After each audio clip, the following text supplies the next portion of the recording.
If you are over 60 and you believe a daily walk is enough to protect your body, I want you to stop for just a moment and really hear me out. Because what I'm about to share with you today could completely change the way you think about aging, strength, balance, and independence. Most people are told to keep walking, keep moving, keep staying active, and yes, walking is wonderful. But walking by itself is not enough to protect the parts of your body that decide whether you stay strong, steady, and capable in the years ahead. And that is exactly why today I want to show you the 3 simple exercises that can truly change your life after 60. Not trendy exercises, not complicated gym workouts, not anything extreme, just 3 practical movements that train the exact abilities you need for real life. The ability to stand up with confidence, the ability to push, lift, and support yourself, and the ability to stay balanced and avoid dangerous falls. These 3 exercises work together in a way that walking alone simply cannot. They build strength where aging tends to take it away. They improve control where fear often begins to creep in, and they help protect the freedom that matters most. Your ability to move through life without needing constant help from others. Welcome to the channel, my friend.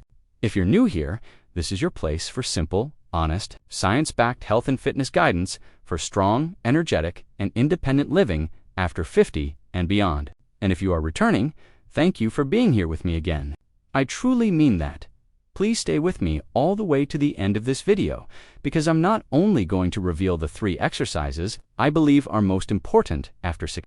I'm also going to show you how to do them safely, how often to do them, how to make them easier if your body feels stiff or weak right now, and how to turn them into a simple 5-minute daily routine that can begin changing the way you feel surprisingly fast. Now, let me ask you something honestly. Have you ever noticed that some people can still walk every day, and yet they struggle to get up from a chair, catch themselves when they trip, lift something overhead, or steady themselves when they turn too quickly?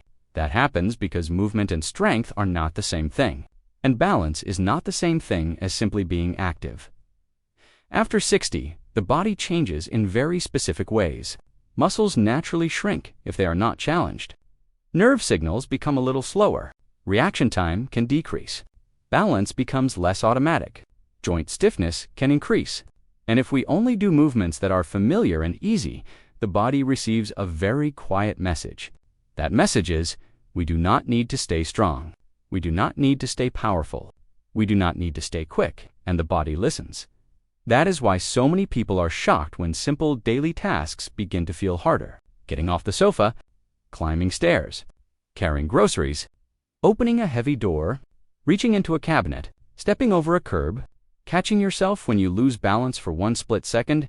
These things seem small until one day they are not small at all. The truth is, aging well is not just about staying lighter or keeping your step count high. It is about protecting function. It is about keeping the abilities that allow you to live on your own terms.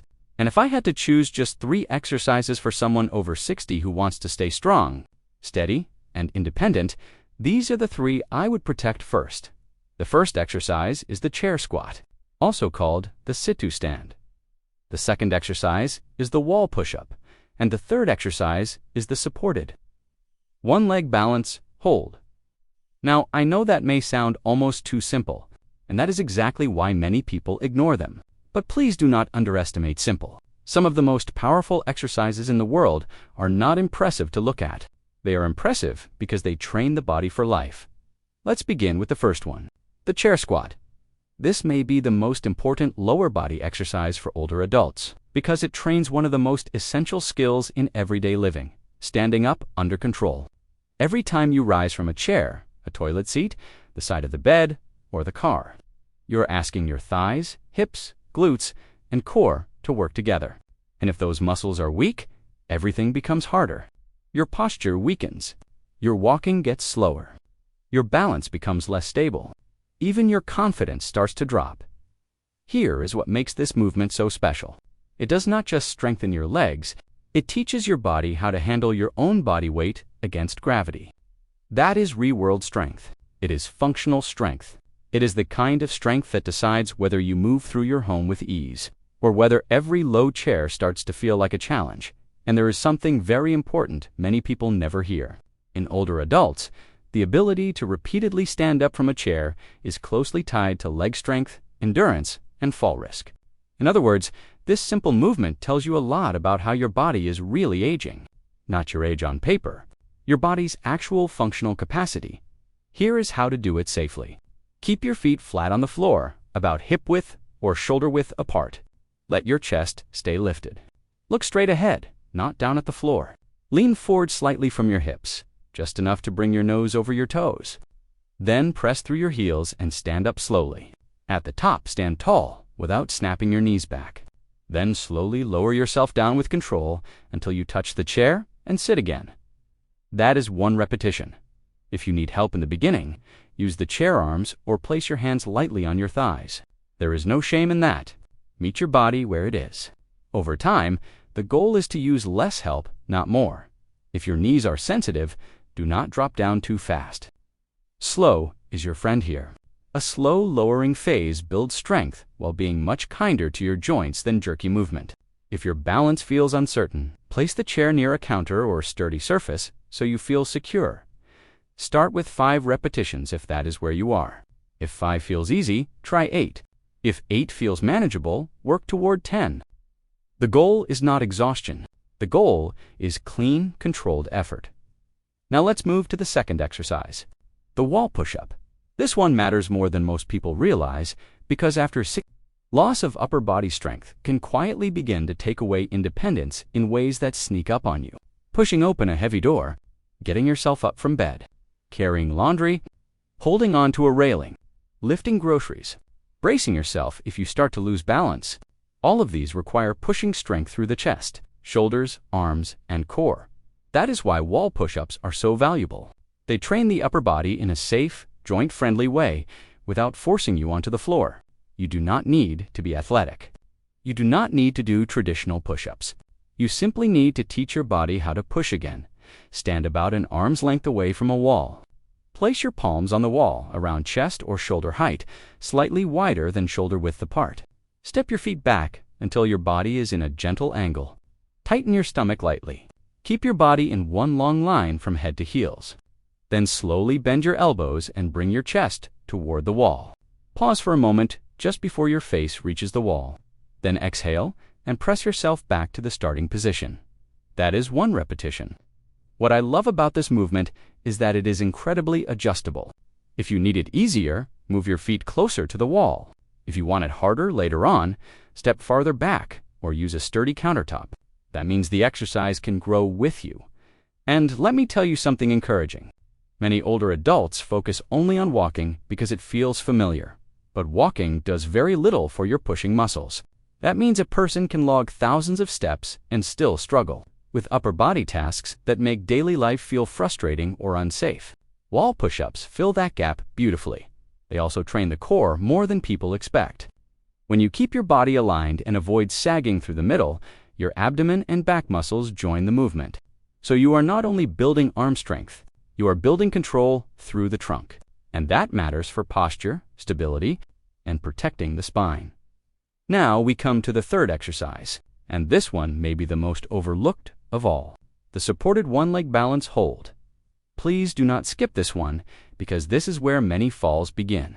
Not because a person is weak in the traditional sense, but because the body loses the ability to quickly organize itself when weight shifts to one side.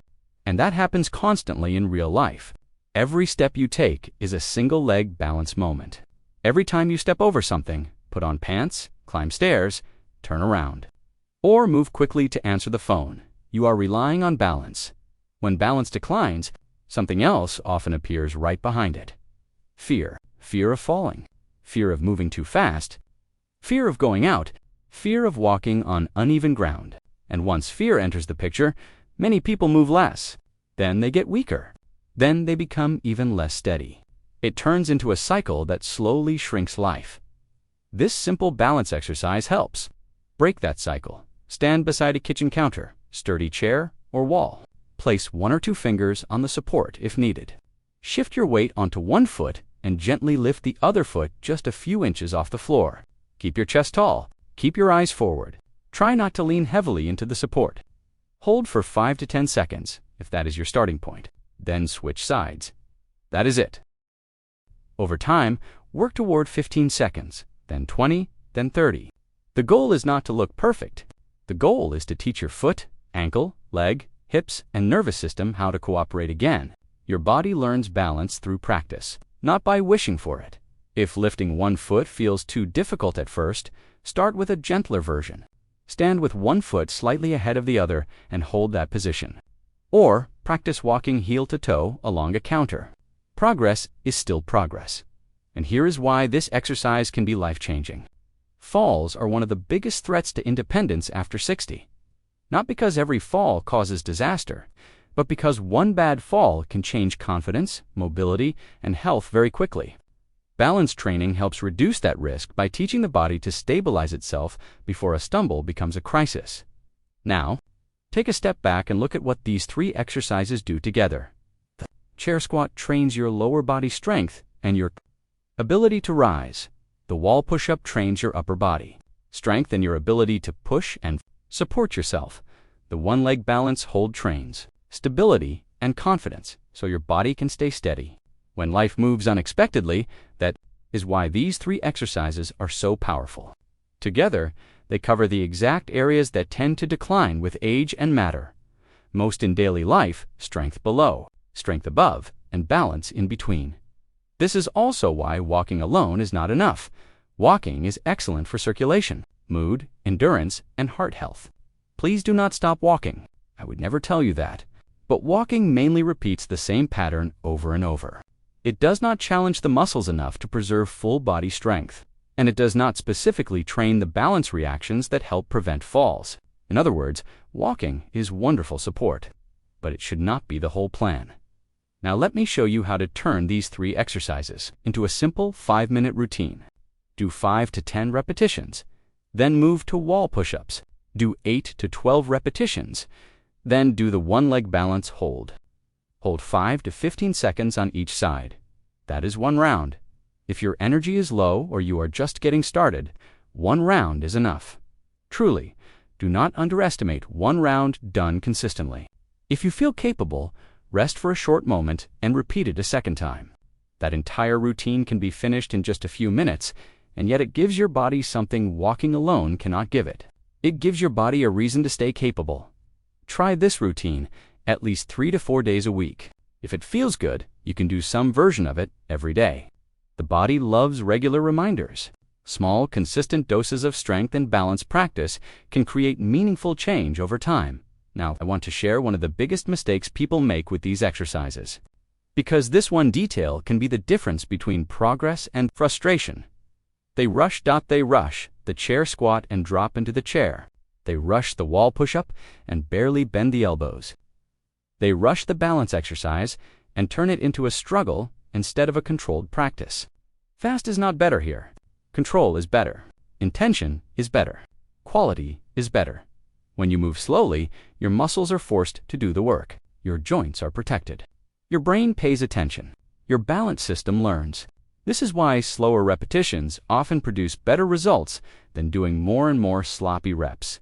So when you stand up from the chair, do not fling yourself. When you lower back down, make it smooth. When you do wall push-ups, let the elbows bend with control. When you practice balance, keep your eyes forward and your breathing calm. Think of it as teaching your body, not punishing your body. And that brings me to something I really want to say to anyone who feels discouraged right now. Maybe your body feels weaker than it used to. Maybe your knees complain. Maybe your balance is not what it once was. Maybe you have been inactive for years and you feel embarrassed too. Please hear me clearly. You are not too far gone. You are not too old, and you do not need to start with a perfect routine to create change. You only need to send your body a better signal than the one it has been getting. These 3 exercises do exactly that. They tell your body, we still need strong legs. They tell your body, we still need a capable upper body. They tell your body, we still need balance, control, and confidence.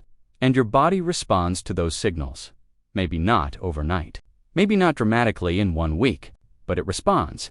You may begin to notice that getting out of a chair feels easier. You may catch yourself walking with a little more confidence. You may notice less fear when stepping onto a curb or turning around in the kitchen. You may realize you are using your hands less to push yourself up. Those are not small things. Those are signs of your independence strengthening. Let's talk briefly about how to progress each exercise safely, because this is where many people either do too much or not enough. For chair squats, once basic repetitions feel easier, do not immediately add speed. Instead, slow down the lowering phase to 3 seconds. 1, 2, 3. Then lightly touch the chair. That simple change increases the challenge in a very safe way. For wall push-ups, step your feet a little farther from the wall when your current level feels comfortable. The more angle you create, the more work your upper body has to do. For the balance hold, gradually reduce how much you hold on. Start with a full hand, if needed, then fingertips, then one finger, then hovering your hand close by. Let your confidence grow in layers. And please remember this: mild muscle fatigue is normal. Sharp pain is not. Dizziness is not. Chest pain is not. If you have a recent surgery, a serious medical condition, severe joint pain, or a history of falling, speak with your doctor or physical therapist before starting something new. Safety always comes first. Now here's something else I want you to understand, and it is deeply important. These exercises do more than improve muscle. They improve belief. There is a quiet emotional burden that many people carry as they age. They begin to wonder if their world is getting smaller, if they can still trust their body, if they are becoming fragile, if the best days of feeling strong are behind them. But when you begin standing up with more ease, pushing with more power, and balancing with more confidence, something shifts inside you. You do not just feel physically stronger. You feel more willing, more open, more secure, more yourself. That is why movement matters so much after 60. It is not just exercise, it is reassurance, it is protection, it is freedom practiced on purpose. Before we go further, if this message is helping you, take 1 second right now and gently tap the like button, because it truly helps this channel reach more people who need this kind of support and encouragement. And if you want more simple, realistic guidance for healthy, strong aging, make sure you subscribe and turn on the notification bell so you never miss a new video. Now, let's make this even more practical. A beautiful way to build this habit is to attach it to something you already do every day. Do your chair squats before breakfast. Do your wall push-ups while waiting for the kettle or microwave. Practice your balance hold while standing at the kitchen counter in the morning. When exercise becomes part of ordinary life, it stops feeling like a separate burden. You do not need perfect motivation, you need a reliable cue. And once the habit is there, the results begin to compound. Walking will feel better because your legs are stronger. Stairs will feel better because your balance is better daily. Chores will feel better because your upper body is stronger. This is how real-life fitness works, not in isolated parts, but as a whole system. Now, if you are wondering, should I still walk? The answer is absolutely yes. Walk for your heart. Walk for your mind. Walk for your mood. Walk for your endurance. But add these 3 exercises, because walking plus strength plus balance is a completely different level of protection than walking alone. Think of it this way: walking helps you keep moving. Chair squats help you keep rising. Wall push-ups help you keep supporting yourself. Balance holds help you keep staying upright. That is a powerful combination. And if you stay consistent with it, it can genuinely change the way you age. I also want to speak directly to those of you who say, "I'll start when I feel better." Sometimes feeling better comes after you begin, not before. Sometimes the improvement you want is waiting on the other side of a few simple repetitions done with care. Not hard workouts, not complicated programs. Just a few honest movements repeated often enough for the body to remember what it can still do. So here's my invitation to you. Not next week, not someday, today. After this video ends, stand up from a chair 5 times with control. Do 8 wall push-ups against the wall in your home. Hold 1 foot off the floor for a few seconds on each side while keeping a hand near support. That's it. Let today be the day you stop waiting for perfect conditions and start giving your body the signals it has been asking for. And I would love to hear from you in the comments below. Tell me your age and which of these 3 exercises you are going to begin with first: chair squats, wall push-ups, or balance holds. I read your comments. and they help shape future videos for this community. Take a slow breath with me, relax your shoulders, unclench your jaw, and remember this: you do not need to move like you did at 30 to become stronger at 60, 70, or even 80. You do not need a gym to protect your future. You do not need perfection to begin transforming your body. You need the right movements, done consistently with patience and belief. Your body is still listening. Your muscles are still adaptable. Your balance can still improve. Your confidence can still return. And these 3 simple exercises may be the beginning of a completely different chapter in how you feel, how you move, and how you live. Thank you for spending this time with me today, my friend.